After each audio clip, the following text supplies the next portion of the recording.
Brendan, Gold Gloves in St. Louis. We knew Mason Wynn was going to be a finalist, and we'll get into whether or not he might be a favorite for that. But a little bit maybe of a surprise as Victor Scott II is named a finalist for the center field position in the National League. I'll start with that. Were you surprised to see Victor Scott II named on that list? No, I don't think I was. I mean, statistically, I think it holds up. He, just like Mason Wynn, is one very near the top of the statistical leaderboard, at least in the outs above average category that Baseball Savant comes up with all the StatCast data. He's listed with 17 outs above average this season. That's tied for 7th in MLB across all positions. Only Pete Crow Armstrong at the center field position in the National League is higher. Now, PCA did lead all of baseball, tied with Bobby Witt Jr. with 24 outs above average. So I would say PCA probably the favorite. I know that's not the only statistic we could look at, but he's also kind of got the name recognition, I think, that he established this year with the Cubs, a team that made MLB the playoffs. also, MLB, their Twitter account, they put out the list of all of the finalists for this. They did one for the American League, they did one for the National League.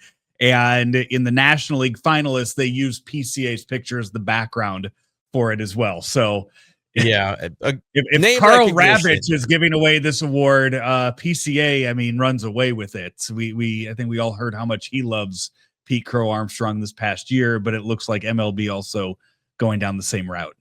That's the way you'd market it, and I kind of understand it. So like I said, I don't know if Vic can win the award. I think he will win a Gold Glove someday, but with all the different things, and I know it's not just the way that it used to be, right? There's a statistical component to this as well, rather than just pure voting for the Gold Glove and in the different ways that they come up with who wins it.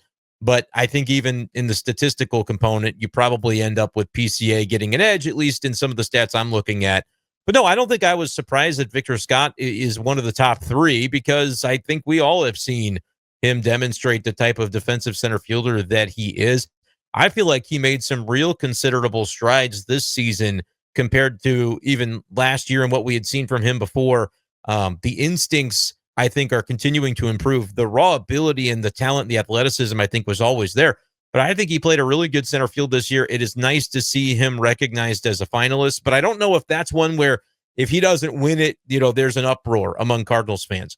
There might be a bit of an uproar among Cardinals fans if Mason Wynn doesn't win it, Joe, because I do think he is the most deserving candidate at shortstop. Yeah, that's one I want to get into with Mason Wynn. Before we go any further, though, just want to remind people that all of our content brought to you by DraftKings. The crown is yours. Use that promo code STL Sports when you download the DraftKings Sportsbook app and grab $300 in bonus bets with just a $5 bet when we go live on December 1st. That's code STL Sports in partnership with DraftKings Sportsbook. Gambling problem? Call 1-800-GAMBLER. 21 plus, physically present in Missouri. Eligibility restrictions apply. Bonus bets expire 7 days after issuance. Excludes customers who redeem pre-launch sign-up offer. Terms at sportsbook.draftkings.com/promos. When it comes to Mason Wynn, we saw in St. Louis the defensive shows that he put on multiple times. So with the glove, with the arm, with everything he did. The numbers that you look at and the lack of errors, the defensive runs saved, everything else kind of points also to Mason Wynn being a defensive superstar in this game. But as we know, and as you mentioned earlier, the award of Gold Glove is kind of a popularity contest at times. And I have seen more and more here over the last couple of weeks now about Mookie Betts and the season that he had playing shortstop. And when you look at the fact that he was asked to move to shortstop this year after playing second base, after playing right field, after all of the other places, just the constant movement of Mookie Betts as a defender and the above average level that he plays there. I feel like Mason Wynn could have had a perfect season with 50 defensive runs saved And it just feels like Mookie Betts is just going to be awarded the Gold Glove based on name alone. Then that's not. I mean, the numbers also show Mookie Betts is very deserving of being a finalist and would be deserving of winning it. It just seems like popularity wise, Mookie Betts is going to get this award. Yeah, if that's a tiebreaker, Mason Wynn's in trouble because Mason is younger in his career, still kind of establishing himself. It shouldn't factor in, but I think offense often does because it is sort of one of those categories that develops a player into a star. And we know Mookie Betts has a track record offensively that has allowed him to get that name recognition. I'm to understand, I think these awards, like, again, when they name someone a finalist, it's not like they're in the running. We'll see who wins. It's already known somewhere who won. And these are the top three vote getters or the top three finishers at the respective positions. So nothing that happens. It'll feel like, well, Mookie's still involved in the playoffs. And so that's going to be to his benefit. It'll feel that way. It won't be real because the answer is already known somewhere. We just don't have it. We know who the top three finalists are, but it's already been determined. Still, the factor of the Dodgers of it all, to your point, I think is going to play into the benefit of Mookie Betts. And it is interesting, too. It's almost one of those things that comes down to what do you like best as a defensive statistic. I cited outs above average from Baseball Savant with the StatCast data. 17 was Mason Wynn's outs above average. And remember, he was really leading the way until he missed the majority of September. Obviously, wasn't still able to rack up statistics at that point because he was on the injured list. But Mason Wynn, ended up with 21 outs above average. Vic was at 17. Mason at 21, tied for third with Cabrian Hayes, Rafaela of the Red Sox. And there's Mason. Only Bobby Witt and PCA were better in that category. Mookie Betts only coming in with 5 outs above average. That's tied for 55th in baseball. I don't know where it ranks among shortstops, but not anything close to what Mason Wynn was putting up.